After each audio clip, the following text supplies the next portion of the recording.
नमस्कार, मैं हूं स्वागतो। SLPL एसोसिएट्स में आप सभी का स्वागत है। आज कुछ इंपॉर्टेंट चीज़ के बारे में आपको नोटिफाई करने के लिए हम लोग यहाँ पर आए हैं। आप लोग पता है कि 5 अक्टूबर GST 42nd meeting GST council का वो हुआ है और उसमें कुछ की डिसीजंस लिया गया है GST काउंसिल की तरफ से। तो वो चीज़ आपको बताने के लिए आज हम लोग यहाँ पर आए हैं। ये एक तरह से एक GST न्यूज़ अलर्ट आप कह सकते हैं। इस पर्टिकुलर जो 42nd GST काउंसिल का मीटिंग हुआ है, इसमें कुछ अहम फैसला लिया गया है। नंबर 1, जो टैक्स पेयर्स ईयरली टर्नओवर जिनका 5 करोड़ अप टू 5 करोड़ है, उनका जो मंथली रिटर्न GSTR 3B या फिर GSTR 1 उनको देना पड़ रहा था, वो अब से नहीं देना पड़ेगा। वो अब से बिल्कुल नहीं देना पड़ेगा। इसके वजह वो लोग क्वार्टरली रिटर्न फाइल करेंगे। जो पर्टिकुलर क्वार्टरली रिटर्न है वो फाइल करेंगे। हाउएवर वो सारे के सारे जो रेगुलर टैक्स पेयर्स है जिनका 5 करोड़ तक है अपना जो रिटर्न, वो पर्टिकुलर रिटर्न उनका जो मंथली लायबिलिटीज है, टैक्स लायबिलिटीज है, वो वही का वही रहेगा। वो उनको देना पड़ेगा मंथली, लेकिन जो रिटर्न फाइलिंग जरूरी होता है वो रिटर्न फाइलिंग आपसे क्वार्टरली होगा। ये काफी हद तक फायदेमंद होगा वो सारे के सारे टैक्स पेयर्स के लिए जिनका ईयरली टर्नओवर 5 करोड़ रुपीस तक है। नंबर 1।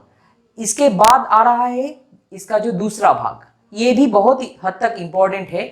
GST काउंसिल ने ये डिसीजन लिया है कि to encourage the domestic satellite launching facilities and industries like ISRO, एनेक्स, इस तरह का जो फैसिलिटी है जो सैटेलाइट लॉन्च व्हीकल को लॉन्च करता है, सैटेलाइट को महाकाश में भेजता है, वो सारे के सारे जो इंडस्ट्री है उसको बूस्ट अप करने के लिए इनके ऊपर जो 18% का GST था वो फुल्ली एग्जेम्प्ट कर दिया गया है। ये एक बहुत अहम फैसला है regarding the satellite launch vehicle and ISRO. अगर उस तरफ से देखा जाए तो सैटेलाइट लॉन्च व्हीकल और उस से रिलेटेड जो इंडस्ट्रीज है उसका जो प्रोडक्ट और कॉस्टिंग है वो काफी हद तक घटेगा इस फैसले से। नंबर 3, अप टू 5 करोड़ और 5 करोड़ का ज्यादा जिनका भी टर्नओवर होगा, 5 करोड़ का ज्यादा जिनका टर्नओवर है, जो भी टैक्स पेयर्स ऐसे हैं जिनका टर्नओवर 5 करोड़ से ज्यादा है, उसको अब जो HSN कोड है, एक हार्मोनाइज्ड कमोडिटी सिस्टम जो कोडिंग सिस्टम होता है, वो HSN कोड अभी 6 डिजिट का होगा। जिनका भी 5 करोड़ से ज्यादा जो टर्नओवर होगा उनके लिए, और जो स्मॉल टैक्स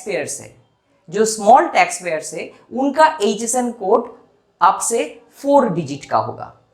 तो और एक अहम फैसला जो GST काउंसिल ने लिया है वो है ये कि जो रिफंड क्लेम आप लोग करते हो टैक्स ज्यादा देने की वजह से, आपका तो एक रिफंड क्लेम आप कर सकते हो।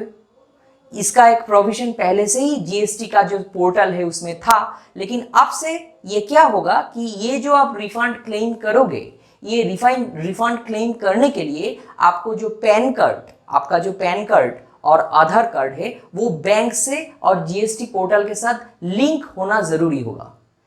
आप तभी ये जो GST रिफंड है वो क्लेम कर सकते हो। तो इसका जो सारे के सारे लाभ या फिर सुविधा है वो पूरा का पूरा जाएगा उन्हीं टैक्स पेयर्स को जिनका पैन और आधार जुड़ा हुआ है GST पोर्टल के साथ साथ बैंक और GST पोर्टल दोनों के साथ ये आधार और पैन अगर जुड़ा हुआ है आपका, तभी आपको ये रिफंड आप लोग क्लेम कर सकते हो।